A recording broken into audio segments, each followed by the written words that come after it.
অবসরের আড্ডায় চায়ের সাথে আপনার পছন্দের স্ন্যাক্স কি? আমার ধারণা অধিকাংশ বাঙালির মতো আপনারও পছন্দ মুচমুচে টাইপের কিছু।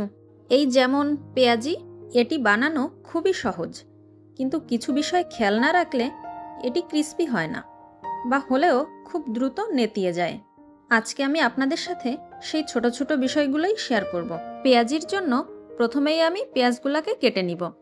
এক্ষেত্রে খেয়াল রাখব পেঁয়াজগুলো যতটা সম্ভব পাতলা করে কাটতে হবে। আমি এখানে 200 গ্রামের মতো পেঁয়াজ নিয়েছি।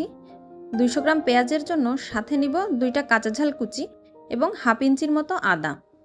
আদাটাকেও খুব সুন্দর করে চপ করে নিব। ঝালের পরিমাণটা আপনারা নিজেদের স্বাদ অনুযায়ী কম বেশি করে নিতে পারেন।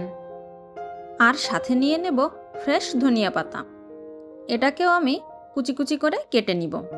এবার পেঁয়াজ কুচিটাকে একটা বলে নিয়ে এতে দিয়ে দিব কাঁচা ঝাল কুচি, আদা কুচি, ধনিয়া পাতা কুচি, পরিমাণ মতো লবণ, হলুদ, শুকনা ঝালের গুঁড়া, জিরা ও ধনিয়ার গুঁড়া এবং একটুখানি গোলমরিচের গুঁড়া।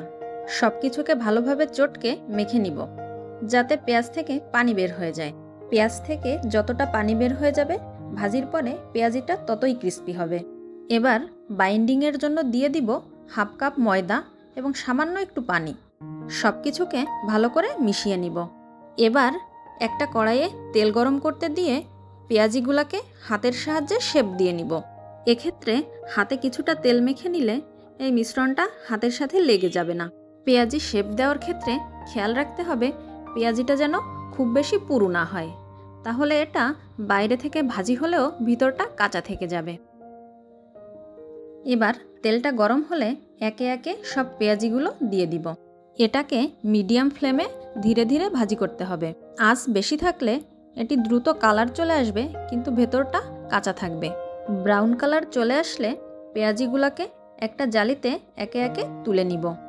এবার যে কোনো সসের সাথে গরম গরম পরিবেশন করুন। এরকম আরও অনেক ভিডিও পেতে আমার চ্যানেলটিকে সাবস্ক্রাইব করুন। আর ভিডিওটি ভালো লাগলে লাইক, কমেন্ট এবং শেয়ার করতে ভুলবেন না। Happy cooking!